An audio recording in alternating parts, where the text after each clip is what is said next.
본문을 들어가기 전에 여러분들의 이해를 돕기 위해서 잠깐 칠판 필기를 통해서 이야기를 좀 하고 넘어가도록 할게요. 지난 시간에도 우리가 한번 했었지만은 이걸 갖다가 지금 외우려고 생각지 마시고 오늘 저녁에 이 자리에서 듣는 것으로 머릿속에서 잊어버리는 것이 자기 건강에 유익하고 좋습니다. 물론 좀 머리가 아프더라도 이걸 갖다가 기억한다면 영적으로 더욱더 건강해질 수 있을 것 같아요. BC 그 642년에 이제 그 히스기야의 그 아들이었던 므낫세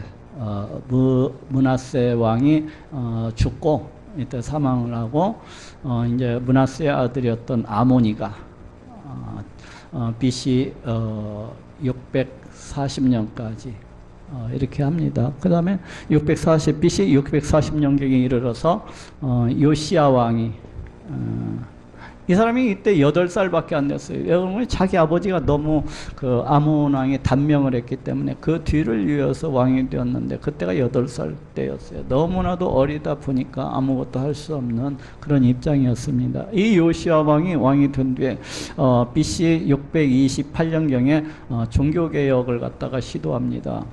이때 이스라엘은 하나님을 섬긴다 하면서 또한 더불어서 많은 우상들을 갖다가 이렇게 섬겼었어요. 그래서 사회 정치적으로 굉장히 부패하고 타락해가지고 약한 자들은 이 힘이 강한 자들이 그 약한 자들을 갖다가 못 살게 구고 이렇게 약육강식의 그러한 세계였던 것을 갖다가 볼 수가 있어요. 그래서 종교적으로 굉장히 타락해 있었기 때문에 이 요시야 왕이 하나님께로 돌아가자 하고 종교개혁을 갖다 일으킵니다. 바로 그때 BC 627년경에 바로 오늘 나오는 에레미야 선지자가 우리 하나님께로부터 소명을 받습니다. 요시야 13년입니다. 오늘 본문에 나오는. 그래서 627년경에 이렇게 에레미야가 소명을 받아요. 이때 에레미야의 나이는 대략 한 20살 정도 되었다고 그래요. 에레미야가 보통 BC 646년 7년경에 이렇게 태어났다고 알려지고 있어요. 그래가지고 BC 이제 그 요시야 왕이 종교개혁을 한참 진행해 나가고 있을 때 BC 622년경에 성전에서 율법책을 갖다가 발견을 하게 됩니다. 성경에서 율법책을 갖다가 발견을 하게 돼요. 율법책 발견. 그러면서 요시야 왕의 그 종교개혁이 탄력을 받아요.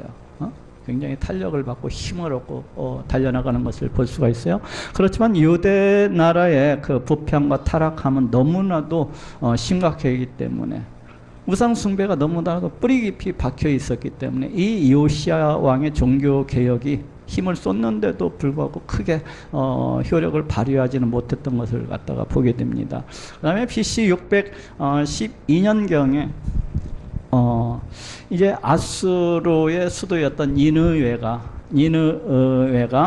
그 바벨론에 의해서 함락이 됩니다. 바벨론에 의해서. 이 바벨론이라는 나라는 원래 이제 아수르의 속국으로 있었었는데 BC 627년경 아수르 왕이었던 아수르 반니팔이 사망을 하면서 급격하게 아수르의 세력이 이제 약화가 되는 가운데서 그 속국으로 있었던 바벨론이 이제 그 틈을 타서 치고 나오게 된 겁니다. 그러면서 결국에는 BC 612년경에 이르러서 바벨론이라는 나라가 그 니느웨, 아수르의 수도였던 니느웨를 갖다가 함락을 시킵니다.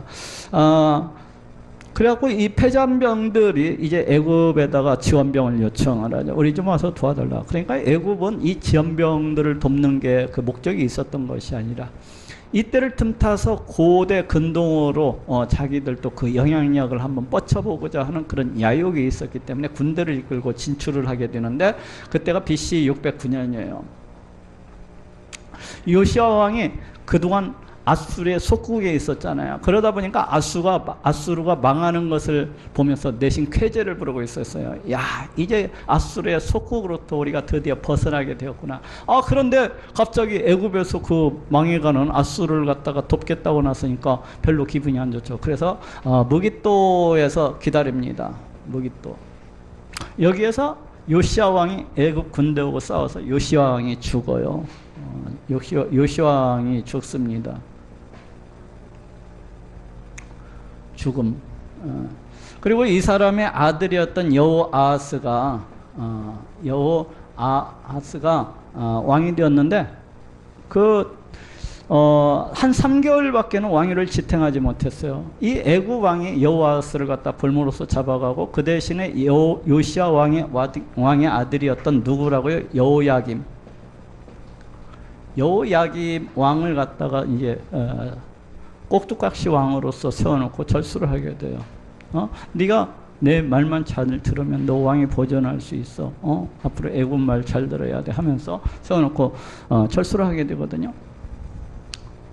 근데 BC 605년경에 이 바벨론이라는 나라가 계속 고대 근동에서 세력을 키우고 이제 아수르 패잔병들을 계속 뒤쫓아가면서 섬멸을 하고 있을 때 갈그미스에서 애굽과 다시금 붙게 됩니다. 그게 이제 갈그미스 전투거든요. 갈그미스 전투.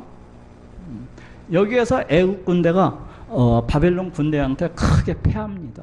크게 패하고 바벨론 군대가 그 여세를 몰라서 이제 예루살렘까지 진격을 해서 예루살렘을 갖다가 함락을 시킵니다. 그래서 바벨론 제1차 포로 사건이 발생을 하게 돼요. 바벨론 제1차 포로 사건, 제1차 포로 사건. 그래서 이제 절수를 하면서 야 여호야김 너 앞으로 바벨론 말 잘 들으면 정권도 유지할 수가 있어. 그러니까 우리 말 잘 들어야 돼 하고 철수를 합니다. 그때 다니엘을 비롯한 많은 사람들을 갖다가 포로로 잡아가면서 여호야김은 그대로 왕으로서 두고 그렇게 갑니다. 근데 이제 이 이스라엘 주변의 많은 나라들이 애굽을 중심으로 해서 반바벨론 동맹을 갖다가 일으킵니다. 그러자 이 남유다 이쪽 여호야김 왕도 이제 그 반바벨론 동맹에 이렇게 같이 휩쓸리게 돼요. 그러면서 그러니까 바벨론 왕이 가만히 보니까 저놈이 우리 말 잘 들으라고 내버려 두고 왔더니 뭐 나를 갖다가 대적을 해서 다시 쳐들어옵니다. BC 597년이라고 해도 8년이라고 이 경이 이제 다시 쳐들어온 거예요. 그 와중에서 이 여호야김 왕은 죽고 저 사람이 여호야김의 아들이었던 여호야긴 또 성경에서는 여고냐라고도 부릅니다. 이 왕을 갖다가 성경에 읽을 때 보면은 이 사람이 100일 정도 또한 통치를 하게 돼요. 그러다가 바벨론 군대가 와서 예루살렘을 갖다가 함락시키고 또다시 포로로서 많은 사람들을 잡아가고 대신에 누구를 갖다가 왕으로서 세우는 거니 요시야 왕의 아들이었던 시드기야를 갖다가 왕으로서 세웁니다. 왕으로서 세우고 너 우리 말만 잘 들으면은 내가 정권 보증해 줄게. 근데 역시 마찬가지로 이 시드기야 왕도 친애굽파가 남유다의 조정 가운데 득세를 하고 있었기 때문에 이 친애굽파 조정 신하들의 눈치를 보는데 급급했어요. 그러다 보니까 다시금 바벨론을 갖다가 배반을 하고 대항을 하게 된 겁니다. 그러면서 BC 드디어 586년 바벨론 느부갓네살이가 군대를 쳐들고 들어가고 예루살렘 성을 갖다가 초토화시킵니다. 성전을 갖다 다 파괴해버리고 수많은 사람들을 다시금 포로로서 잡아가게 되는데 그것이 바벨론 제3차 포로 사건입니다. 그리고 이제 이스라엘 백성들은 오늘 본문에 나오는 이 에레미야 선지자가 앞으로 70년 뒤에 해방되어서 그 바벨론 포로 가운데서 해방되어서 다시 나올 것이라는 그 예언대로 BC 539년에 이르러서 메데 바사 왕이었던 고레스에서 해방령을 받고 다시금 이스라엘 땅으로 돌아오게 되는 그런 것이 이제 이 바벨론 사건입니다. 바벨론 포로 사건. 에레미야 선지자는 이 시대 상황을 이제 배경으로 해서 쭉 이야기가 되고 있습니다. 그래서 지금 에레미야 선지자가 지금 예언을 선포하고 있는 627년경 이때 소명을 받았잖아요. 오늘 본문의 사건은 바로 소명받은 그 해에 있었던 일로서 그렇게 알려지고 있어요. 그래서 BC 627년 요시야 왕 13년 이때는 이스라엘 이 남유다가 아직 바벨론에 의해서 포로로 끌려가기 전입니다. 그렇죠? 포로로 끌려가기 전이에요. 포로로 끌려가기 전인데 바로 이제 요시야 이 에레미야 선지자가 바로 이 자리에 서서 예언을 하고 있어요. 뭐라고? 너희 이제 하나님 전부 다 너희 하나님께로부터 심판을 받고 다 바벨론 포로로 끌려가게 될 것이다. 그 바벨론 포로 심판을 갖다가 선고를 하는 거예요. 지금 아직 돌아오지는 않지만 이 선고가 언제 이루어집니까? 약 20-30년 지나가지고 BC 605년에 그리고 BC 597년에 그리고 BC 586년에 세 번에 걸쳐서 에레미야의 이 심판 선고가 그대로 성취가 되어지는 것을 볼 수가 있습니다. 그리고 이미 아직도 잡혀가지는 않았지만은 벌써 에레미야는 무엇을 갖다가 선고하고 있는 거니? 포로로 잡혀갔던 그 이스라엘 백성들이 다시금 가나안 땅으로 돌아올 것을 갖다가 역시 선포를 하고 있습니다. 70년 만에 다시 돌아오리라는 거예요. 그러니까 이 얼마나 놀라운 일입니까? 우리 하나님께서 지금 아직 포로로 잡혀가지도 않았어요. 근데 포로로 잡혀갈 것을 갖다가 예언을 하고 있고 그 포로로 잡혀갔다가 70년 만에 다시금 해방되어서 다시금 가나안 땅으로 돌아올 것을 갖다가 지금 예언을 하고 있는 것입니다. 이게 얼마나 놀라운 일입니까? 이것은 세상 역사를 자기 마음대로 주관하고 다스리시고 통치하시는 우리 하나님이 아니시라면은 이와 같은 일을 갖다 버리실 수가 없어요. 네? 세상 역사를 정확히. 근데 우리 하나님께서 더 놀라우신 것은 바로 이 그림을 통해서 앞으로 장래 예수 그리스도를 통해서 이루실 그 구원의 모형을 갖다가 그림처럼 이렇게 보여주고 계시다는 거예요. 네? 그림처럼. 장차 우리 하나님께서 자신의 독생자 그 예수 그리스도를 장차 이 땅 가운데 보내주시고 십자가에 달려 피 흘려 죽게 하시고 그럼으로써 우리를 갖다가 사탄의 종로로 타는 그 마귀의 종로로 타는 죄악의 종로로 타는 이 우리 인류를 갖다가 구원하시고자 하는 그 밑그림을 갖다가 이 세상 역사를 통해서 지금 밑그림을 보여주고 계신 거예요. 구약 성경이 뭡니까? 구약 성경은 영원히 죽을 수밖에 없는 영원히 지옥 불못에 떨어져 죽을 수밖에 없는 우리 인간을 구원하시기 위해서 이 땅 가운데 오시는 메시아 구원주에 대해서 이야기를 하고 있는 것이 구약 성경입니다. 앞으로 이 땅 가운데 내가 보낼 메시아가 어떤 사람인가, 내가 보낼 메시아가 어떤 일을 하게 될 것인가, 내가 메시아가 가면 어떠한 일들이 발생을 하게 되는가에 대해서 낱낱이 기록을 하고 있고 예언을 하고 있는 책이 바로 뭐예요? 구약성경이에요. 구약성경. 그런데 구약성경에 보면은 이 구약의 큰 모형으로서의 큰 사건이 두 개가 나오고 있는 것을 볼 수가 있어요. 하나는 뭡니까? 출애굽 사건. 출애굽 사건. 또 하나는 바로 여기 바벨론 포로 사건입니다. 바벨론 포로 해방 사건. 출애굽 사건은 뭡니까? 애굽 땅에 들어가서 그 종놀이 하다가 400년 동안 애굽 땅에서 종놀이 하다가 이제 해방을 맞는 그런 사건이잖아요. 예? 사탄 마귀의 그 종노릇을 하다가 예수 그리스도를 통해서 해방을 맞는 그 그림의 모형이라거든요. 또 바벨론 포로 해방 사건이 뭡니까? 바로 그거예요. 장차 이 땅 가운데 오시는 메시아 그를 통한 해방을 갖다가 이 그림을 통해서 보여주고 있는 겁니다. 출애굽 사건, 바벨론 포로 해방 사건을 통해서 우리 예수님께서 이루실 이 구원이 어떠한 것인가에 대해서 말씀을 하고 있는 겁니다. 모든 선지자들은 다 이래요. 바벨론 포로 해방 사건을 통해서 장차 이 땅 가운데 오시는 메시아 구원주가 오셔서 어떤 일을 행하실 것인가, 이거에 대해서 우리 하나님께서 말씀을 하시고 있습니다.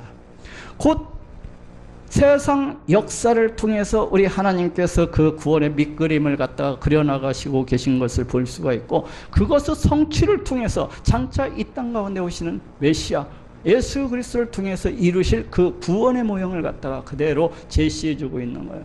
왜 이렇게 우리 하나님께서 이러한 일들을 하시는 겁니까?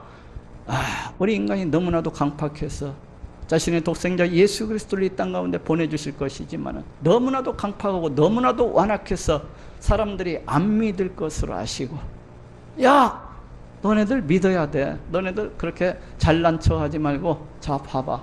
내가 옛날부터 이렇게 이 얘기를 했잖냐. 내가 옛날부터 이러한 구원이라고 내가 너희들한테 이야기하고 수없이 이 얘기를 했잖아. 이 강팍하고 완악한 놈들아, 제발 좀 믿어봐.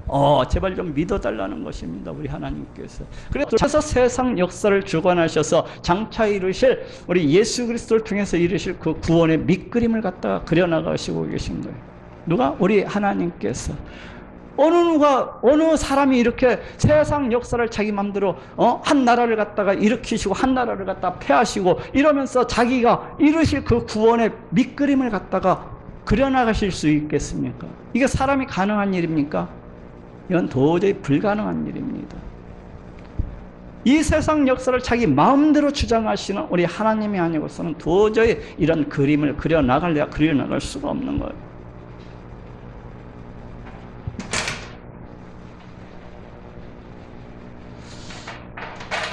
근데 이제 이 선지서 속에서 우리가 만나게 되는 예언의 방법이 있습니다. 원근 통시적 예언 방법이라고 불러요. 선지자가 지금 여기에 서가지고 세상 역사를 갖다가 바라보면서 예언을 하고 있습니다. 그렇죠? 예언을 하고 있어요. 지금 이게 에레미야 선지자입니다. 에레미야 선지자가 지금 BC 627년경에 딱 여기에 서가지고 지금 세상 역사를 바라보면서 예언을 하고 있습니다. 실제로는 에레미야가 예언하고 있는 게 아니죠. 에레미야의 입만 사용하실 뿐이요. 실은 우리 하나님께서 에레미야를 통해서 예언을 주시고 있는 거죠. 그죠? 무엇을 얘기하고 있습니까? 너네가 바벨론 포로로 끌려가리라. 바벨론 포로로 끌려가리라. 또 무엇을 얘기하고 있습니까? 바벨론 포로 해방에 대해서 이 얘기를 갖다가 하고 있습니다. 그러죠? 여기에서 이것은 지금 세상 역사입니다. 그리고 가까이에서 될 일을 갖다가 이 얘기를 하고 있어요. 가까이에서 될 일을 갖다가 어떻게 이야기하고 있습니까? 이스라엘 백성들이 다 바벨론 포로가 돼서 끌려갔다가 해방되리라 하고 지금 얘기를 하고 있습니다. 이것이 지금 무엇을 우리 하나님께서 원하시고자 하는 것이요? 바로 이 뒤에 약 600여 년 뒤에 이 땅 가운데 오시는 메시아 예수 그리스도의 그것을 갖다가 예언을 하고 계신 겁니다. 예수 그리스도의 이 십자가 사건을 갖다가 예언을 하고 있는 거예요. 지금 이 에레미야 선지자가 여기에 서가지고 이 뒤에 약 600여 년 뒤에 이 땅 가운데 오시는 메시아 구원주에 대해서 지금 예언을 하고 있는, 무엇을 통해서요? 바벨론 포로 해방 사건을 통해서 장차 이 땅 가운데 메시아가 와서 구원주가 와서 십자가에 달려 피 흘려 죽으실 건데 이 예수 그리스도를 믿으면 누구나 사탄의 종로로, 마귀의 종로로, 죄악의 종로로, 사망의 종로로서부터 해방될 수 있다는 것을 갖다가 지금 우리 하나님께서 보여주시고 계신 겁니다. 그러면 1차적으로 이것이 성취되었다는 얘기는 이것이 성취될 확률을 높여줍니까? 안 높여줍니까? 이것이 성취되어졌다는 얘기는 이것은 분명히 성취되어진다는 것을 우리 하나님께서 말씀하시고자 하는 겁니다. 야, 내가 세상 역사를 통해서 바벨론 포로 너네 다 잡혀가게 할 거야. 그리고 70년이 지나면 다 돌아오게 할 거야. 이것이 그대로 이루어지는 것을 볼 수가 있습니다. 그러면 장차 우리 하나님께서 보내시는 그 메시아를 통한 그 구원 사건, 그것을 갖다가 우리 하나님께서 믿어달라는 겁니다. 이 밑그림을 통해서 반드시 이루어지리라는 겁니다. 그래서 이것이 이루어지는 것을 통해서 우리 하나님께서 수없이 많은 선지자들을 통해서 이 땅 가운데 오시는 그 메시아에 대해서 예언을 하고 있는 것을 볼 수가 있어요.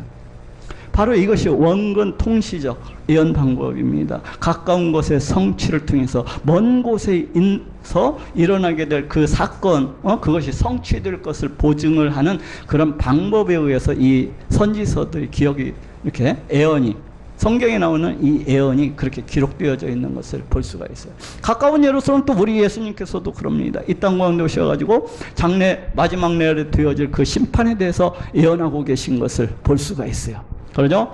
우리 예수님이 이 자리에 딱 서가지고 장래 세상 종말에 대해서 선포를 하시고 있어요. 그런데 그때 쓰는 방법이 바로 이 원근 통시적 예언 방법을 쓰는 것을 볼 수가 있어요. 우리 예수님의 그 예언대로 AD 70년경에 어떻습니까?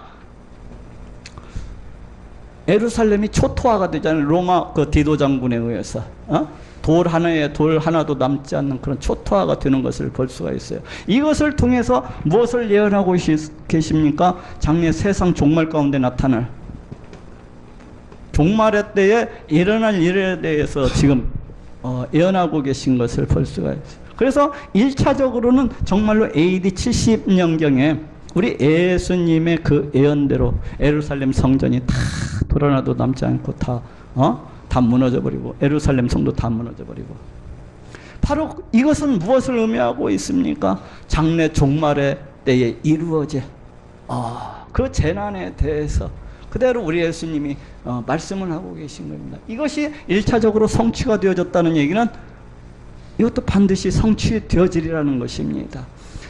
성경에서 나오는 예언의 방법들은 주로 이 원근 통시적 예언 방법을 참으로 많이 사용하고 있습니다. 가까운 것에 실제적인 역사적인 그런 성취를 통해서 장차 이루어질 사건을 갖다가 그 뒤에 이루어질 사건을 갖다가 일어날 것을 갖다가 보증해 주고 있고 반드시 일어나리라고 그렇게 말씀을 하고 있어요.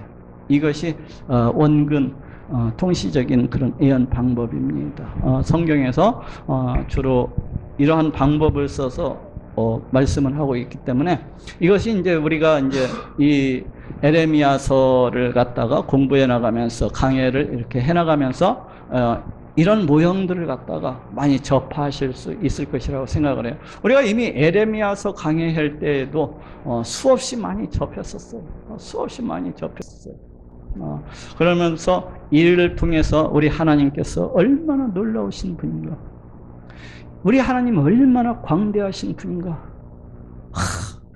우리를 구원하시기 위해서 얼마나 열심으로 일하시는가, 이런 것들을 갖다가 다 볼 수가 있어요. 우리 하나님께서 우리를 구원하시기 위해서 얼마나 놀랍도록 계획을 하셨는가, 한 나라를 갖다가 폐하시기도 하고 일으키시기도 하고, 이런 많은 것들을 갖다가 우리가 보게 됩니다. 그러면서 정말로 우리 하나님 정말로 존재하실 뿐만 아니라 이 세상 우주 만물을 다 창조하셨을 뿐만 아니라 그 지으신 이 모든 것들을 그 자신의 뜻대로 다스리시고 통치하시고 주관하시고 섭리하시는 그런 놀라운 분이시로구나 하는 것을 갖다가 이 성경 말씀을 통해서 깨닫게 됩니다. 그리고 그 살아계시고 역사하시는 우리 하나님을 진실로 찬양하고 진실로 높이고 진실로 예배하는 그러한 삶을, 그러한 믿음을 이제 갖게 되는 거예요. 네?